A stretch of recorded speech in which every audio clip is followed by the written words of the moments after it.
the monitor. I can hear the external hard drive start, but there's no light on it. I can see my action camera get the green. Big podcast money. Let's talk about it. Let's talk about that. Well, hello everyone, and welcome back to another episode of Let's Talk About That. I am your co-host Tony, And I'm Martin. And today's topic was suggested by you, Tony. Yeah, And, it's something that's near and dear to my heart, and I think it's something that everyone likes, like across all cultures, even though it's different in each culture. And I, of course, am talking about humor. Ha ha ha. Like, everyone likes to laugh, you know. So Yeah. It's interesting though, because I mean, it can be different from culture to culture. So I am curious, although I have a sense that you know, maybe you guys and us are not so different in terms of humor. I mean, we have a lot of the same sort of cultural history in some ways. Humor is very often based on language. Mm-hmm. So I guess that's why we often laugh at your jokes, but you probably wouldn't understand ours. Yeah. Maybe. Yeah, it is the language barrier is a thing in terms of humor. Like, you can translate stuff well enough to understand it, but like, you know, to understand what's being said, but not why it's funny. You know, it's extremely tough to translate humor in a way that makes sense, depending on the type of humor, anyway. Of course. I mean, there's a lot of humor that involves like wordplay and stuff like that, puns, you know, which, I can tell, you know, your English is good enough that you can. It seems like you mostly understand that sort of humor when I would do it. Yeah, at least I try to understand it. Yeah. Although personally, I'm not super big on wordplay humor, like, because there's a lot of types. I mean, I've kind of thought about, you know, humor at its core is about, well, one of the things humor is about is like the subversion of expectations. Like, you think one thing is going to happen and then you get yanked in another direction, you know? Yeah. Or you think that's where it's going. Like, and so I'm curious, like a good example of this kind of humor comes from the otherwise really quite bad movie Nacho Libre, featuring Jack Black, who otherwise known as Tenacious D. You might know him as. Yeah, of course I know Jack Black. Yeah, but it's at one point he's singing about having been, you know, spent this time out in the wilderness, and he sings this song, and I'm not going to try and sing it because I don't remember how it goes in terms of the melody, but it's the lyrics go, "I ate some bugs, I ate some grass, I used my hand to wipe my tears." Do you?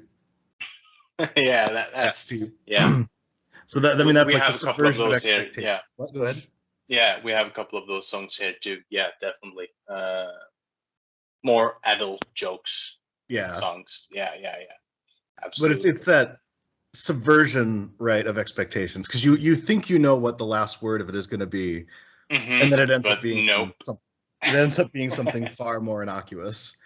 Yeah. I love that. That is sort of my one of my sort of bread and butter humor things that I like to do. It's easy humor. It's not you do not have to be a genius to figure it out or to make those jokes or songs or whatever. It's humor that everyone can understand. Mm-hmm. Yeah. But then again, you have these stand-up comedians who bring you on a story which is so complicated that if you do not pay attention for like 1 minute, you won't laugh. Yeah, that's hard for me, at least. Yeah, to really get the hang on that. Yeah, there's a lot of words, and you got to understand them all right away. You know, for the most part. Yeah. Do you have? I mean, I assume you must have like Norwegian stand-up comedians or something like that. Yeah. Of course we have. I'm not too well into that community, but Sure. we have a lot of comedians. We do, and there is of course the old ones all sadly passed away now for time. But yeah, we have some great comedians here too. Yeah. Yeah. So the way for me that this started, by the way, at work, there's a person that always puts like a question of the day on the board, and it was the question the other day was, you know, if you could have a conversation or if you could interview any famous person, living or dead, who would it be? And like I had like 3 top choices, and they were all humor based. It was my 3 top choices that I could not quite decide between were Leslie Nielsen, who you may not know him. He was in a bunch of like kind of 80s comedy movies, like the good comedy movies of the sort that they just don't make anymore. Really. Yeah. I think I've heard of him. Yeah. Yeah, I mean, I'm sure you've seen clips like there's stuff from Airplane which gets, you know, quoted, and I think it's and this is another like language joke, you know, the sort of one of the sort of running jokes throughout the movie is surely you can't be serious, and he says, I am serious, and don't call me Shirley. Yeah, that's dry humor. I love it. Yeah. Yes. Oh, and he was the absolute king of like, he was always deadpan in his movies, which is part of what makes, because that's another like, it's the other sort of humor that I love is the juxtaposition of like serious and ridiculous. You know, where like there's something ridiculous and no one's reacting to it like it's ridiculous. Yeah, Monty Python is brilliant doing that. Oh yeah. But yeah, and also the Naked Gun movies. I know that I know that you are not so keen on American comedy movies as of late, anyway. And I don't blame you because I'm not either. But the Naked Gun series is well worth a watch. An Airplane as well, if you haven't seen it. It's a type of humor movie. I wish they made them still, like, but they're so clever in these ways that, I mean, some of the jokes are stupid, but they're clever and stupid at the same time. You know what I mean? Yeah. You have to be really clever to come up with the joke, but the joke in itself, it's quite easy to understand. Yeah. And you laugh so hard. There's a funny fact actually about so the Naked Gun, which is this, it's like a police, you know, he's a police detective in this one and various things, but before it was a movie, they actually had a short-lived television series called From the Files of Police Squad. And it kind of failed as a series. And one of the reasons I've heard said that it failed was it was so it was so densely packed with humor. Like there's so many like little sight gags going on in the background, so much stuff that they couldn't include a laugh track. And so people didn't know when to laugh. They didn't know when the jokes were happening, which I think is a huge tragedy. Yeah, I mean, when you just have a 1.5 hour long laugh track, it's not that funny anymore. And it's strange how you put in a laugh track to actually make people laugh. It's strange how that works. Oh yeah.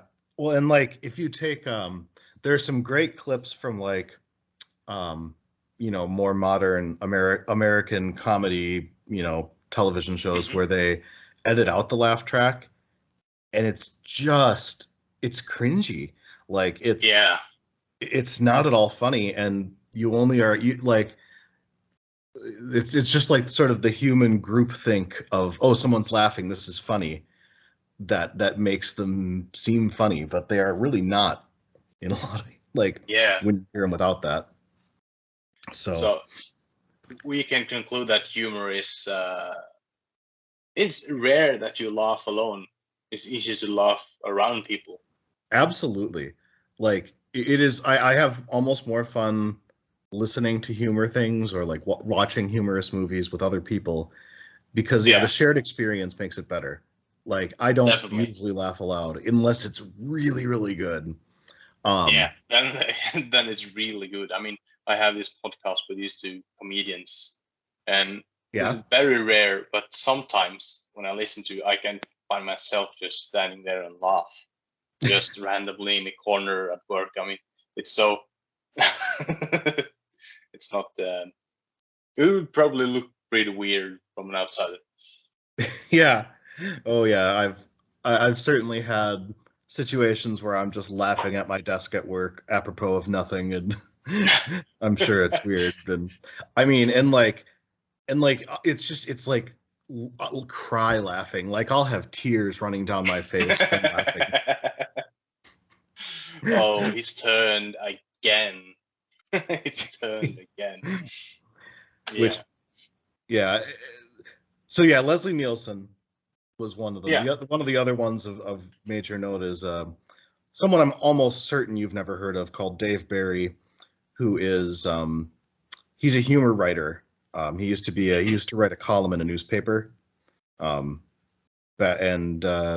he's written some books and some compilations of his columns and stuff like that, and they're just my style, like just the right level of stupid, and I don't know, I don't quite know how to describe them, but like I really feel like my two biggest sort of like for my own personal brand of humor, like my two biggest contributors were Leslie Nielsen in those movies and Dave Barry, and it's kind of a mix between them, like deadpan humor. I think I have a reputation for deadpan humor, you know, among my friends and things like that, because like that's I like to assert something like, among other things, I like to assert something ridiculous with a completely straight face, and it's everyone likes humor. I mean, but then again, it's really hard if you do not know the person and you try to be humorous, you can fail miserably. Mm-hmm. Because maybe you say something that's meant as a joke, but then this other person takes it way too seriously and you get mad. Oh, that's a dangerous track. Yeah. I always say to people, like, if I ever say something to you, that sounds mean or like insulting, it is because I like you and I would trust that you won't take offense to it, and I'm just joking. Yeah. Like, the more polite I am, like, is the, you know, if there's someone I don't like, I'm going to be very polite to them all the time. You know? Yeah, because I get what you. Yeah, absolutely. Yeah. But well, what about you? Do you have like sort of a humor style that you're especially fond of, or anything like that? My humor is very dry. Very, very dad humor, I guess. Mm-hmm. But when I went to watch comedy, I'm very British. Like Monty Python with John Cleese and Ron Atkinson, Ricky Gervais, you know, the whole bunch. But then again, we have these old Norwegian classics too. I could just name them, but no one would really understand who they are. Like really classic from the black and white TV era, you know, those old classics, which is hilarious. But I'm mostly British, I think, when it comes to humor. I love British humor. It's yeah. Well, I think early on in our conversations, we definitely learned that we had that in common. I mean, you know, British humor, Yeah, there's a certain style to it. And I've always, I've enjoyed it. I like dry humor too. So, and British humor is also, like you said, really good at that juxtaposition of like ridiculous with like seriousness. Yeah, yeah. You see, Ron Atkinson is brilliant at that. I mean, in his role as Mr. Bean, he's this serious guy who does this ridiculous stuff. I mean, I think it's translated to over 50 languages. Not that it's really translated, but yeah, it's humor without language, and it's so brilliant. I mean, yeah. Awesome. I mean, it's interesting because you can have some fairly smart humor that is sort of slapstick in nature, and Mr. Bean is Rowan Atkinson as Mr. Bean is just great at that. Yeah. So, have you seen his newest show? I think it's on Netflix. Man vs. Bee. Yeah, it's awesome. I have not seen it yet, but you have not seen it? No, but Vincent was watching it the other day, and I recognized some of the sound clips from one of the podcasts I listen to. It's I don't really know how to classify it, but they spent probably like 45 minutes of their hour-long podcast just talking about Man vs. Bee, like when the trailers for it first came out. And like, I mean, it is in the start. I think you see that in the trailer too. It's convicted for arson and like the whole bunch of stuff, like ruining someone's home. And when they ask what he had to say, it's just, you see, there was this bee, and it's how he pronounces bee. It's so I don't know how he does it. Some people are just funny. Yeah. I don't know if he was that funny before Mr. Bean, or if Mr. Bean made him who we are now. Because did Mr. Bean come before or after Blackadder? Do you know? Have you seen Blackadder? Yeah, I've seen Blackadder. But I don't know. Because Mr. Bean is old. But so is Blackadder. Yeah. I don't know. I have no idea. Yeah. I know that you also. I think one of the first shows that we talked about was Little Britain, which is amazing. Not a show like. I guess I don't know how big or small that show is in other places. It's no not idea. Yeah, I guarantee you, if I talk to 100 people in the United States, maybe one or two of them would have even heard of it before. Yeah, I think that kind of humor is either you love it or you hate it. My parents think it's ridiculously stupid, and I just simply love it. I mean, I think we can both admit it is kind of stupid, but it's kind of stupid. It is stupid. I mean, the computer says no.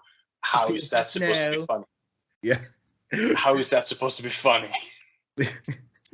I remember one of the ones and part of it. So there's the humor that's based off of the betrayal of expectations, but then there's also humor in knowing exactly what's going to happen, and that's one of the things that Little Britain nails so well. What is it, Andy, the guy in the wheelchair?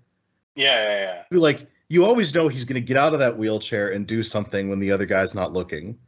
Yeah, sitting out in a tree or something. I mean. Yeah. And it's funny because it's going to happen and you expect it. It's amazing. I mean, I remember this time where his caretaker is running to buy some ice cream or something. When he get back, Andy is sitting in a tree and he's supposedly paralyzed in his legs. How did he get up there? I don't know. It's so amazing. Well, that was a good impression. Yeah.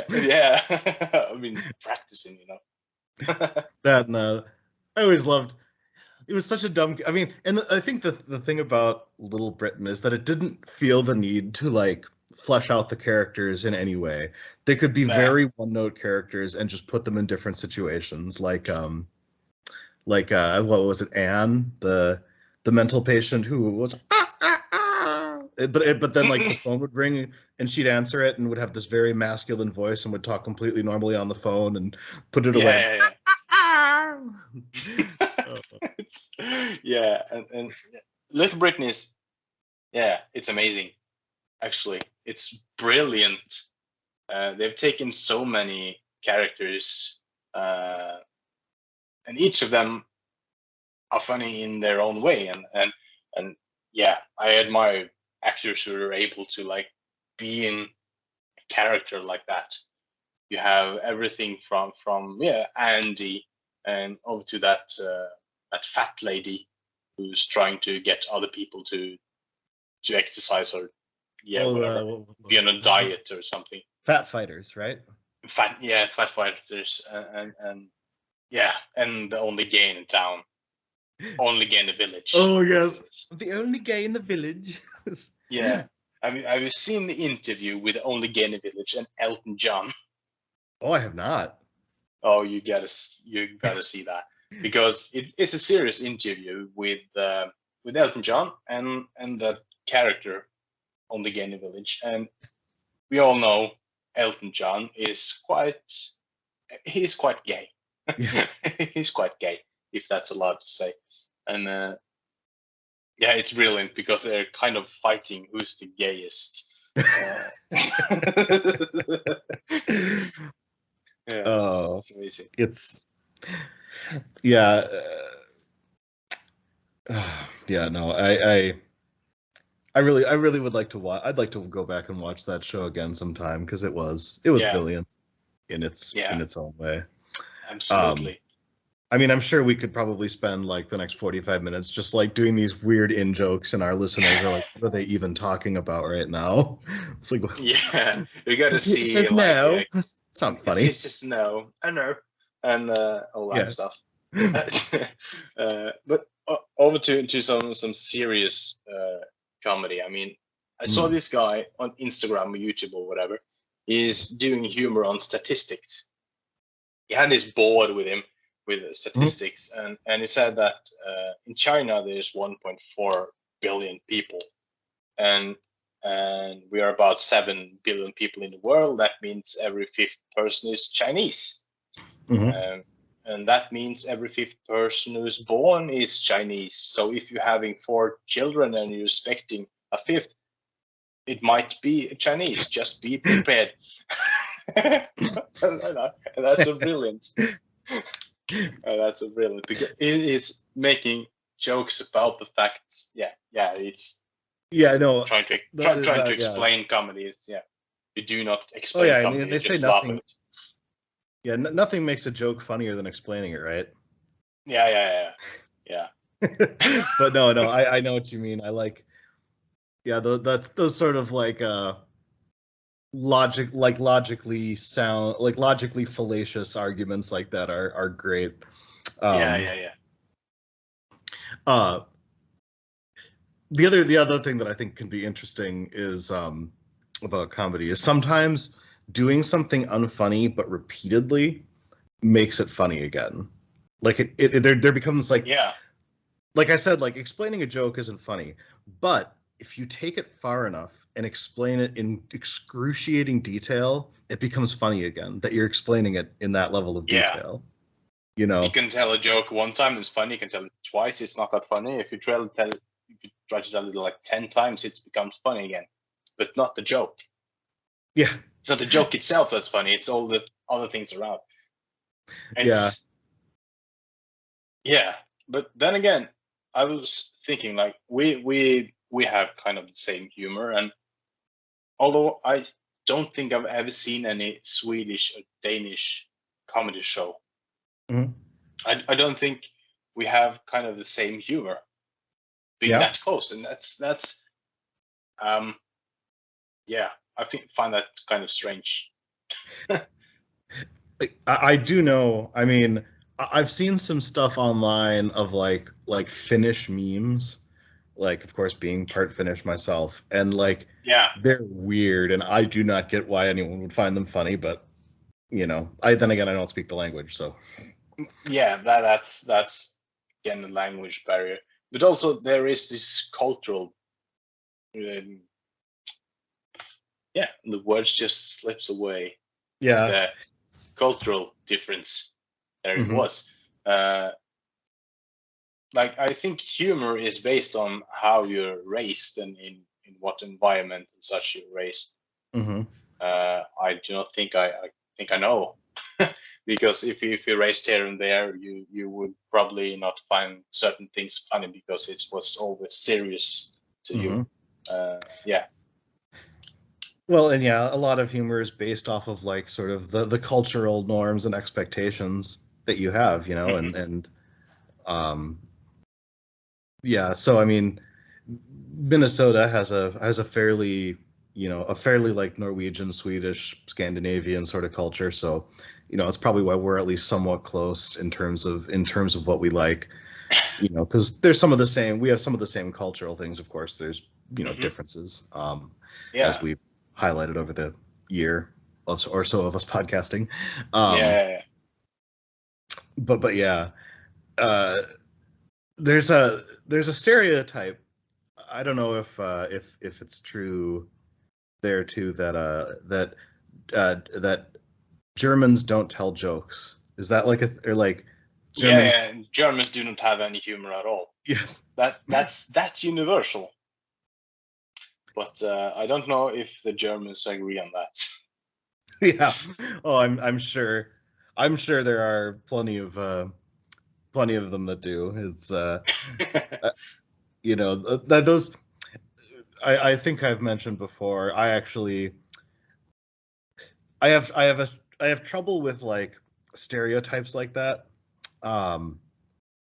because I find like stereotypes can be very damaging and stuff like that.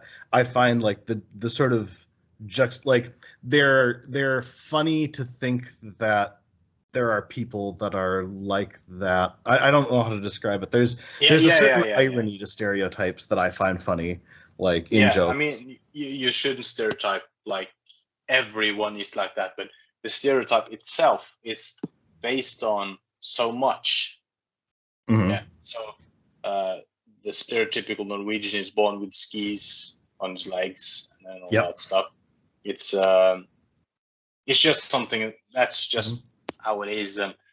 Yeah. I mean, I just assume that you have a horned helmet and a battle axe somewhere in your house. Yeah, of course I have. I have several in the attic and in stuff like that.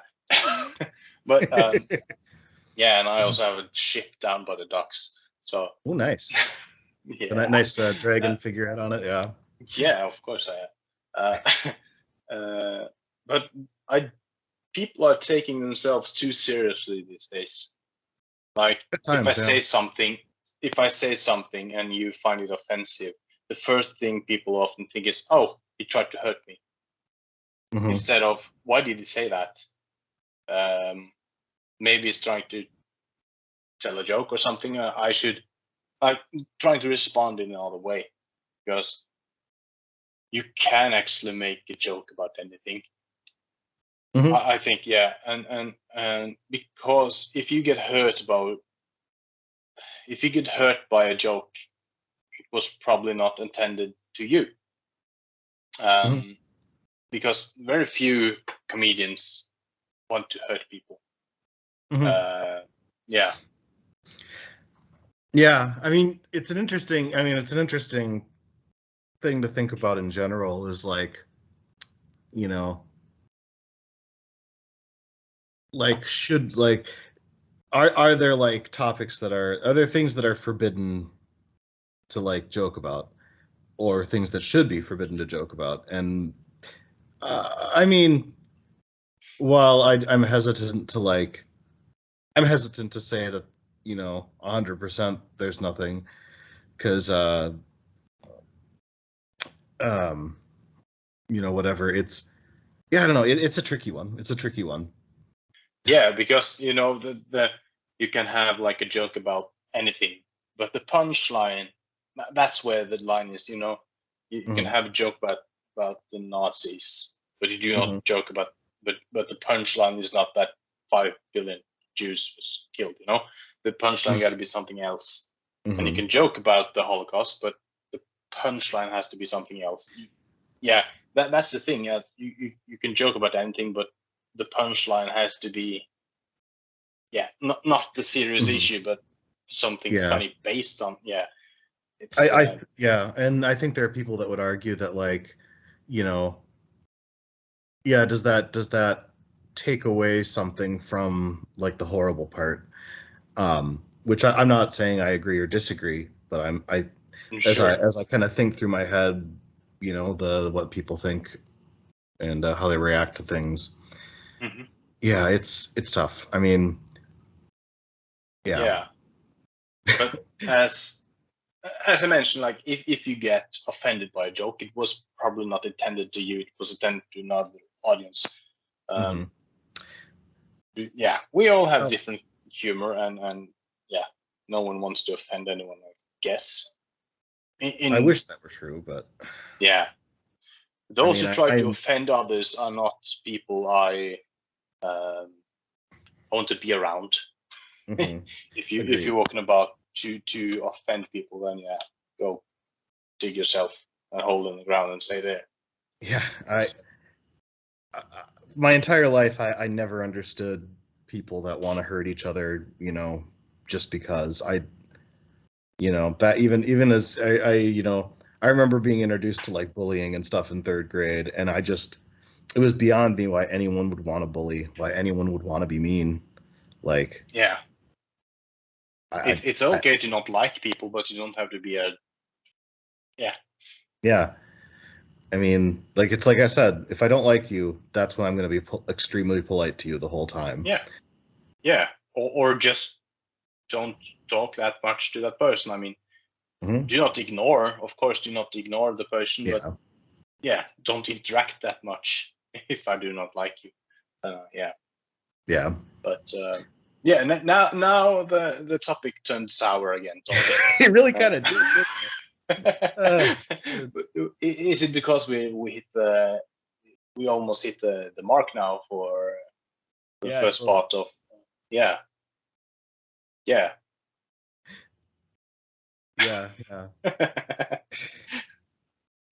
How did that happen? Yeah, well, we went from humor to bullying. I mean, it's there's a thin line, you know. Yeah, well, I mean, a lot of the times we use humor to deal with things that we aren't fully comfortable with, or to deal with challenges in our society. I mean, so definitely laugh it all away. There's definitely a brand of humor, or a lot of humor, that is tangentially related to some very unpleasant things. So yeah, it is. Yeah. Anything we want to say to our what should we call them? Our viewers or listeners, or we got to think of, like, a good name, like they've got we got to think of a good name for our groupies, or our audience group out there. Groupies. Groupies, yeah. Maybe that's a slightly different meaning. Yeah, probably. The heirs. No, that doesn't sound good. We'll figure something out. Yeah, or you guys could figure something out. Write in the comments what you want to be called. Yeah, I want to see a spirited debate about this, if you can. Yeah, would love that. The subscribe button, if it's not gray, it's red, and we want it to be gray, because that means you've subscribed to us. And the notification bell needs these 2 clamps around it, because that means it's on. And like button, hit that too. It would be awesome. Yeah. And if it's difficult for you to watch our videos, we are on Spotify and Apple Podcasts, Google Podcast, and all that fancy stuff. All the platforms. Yeah, all the platforms. Well, we'll leave you with that this time, and we'll see you later. Bye.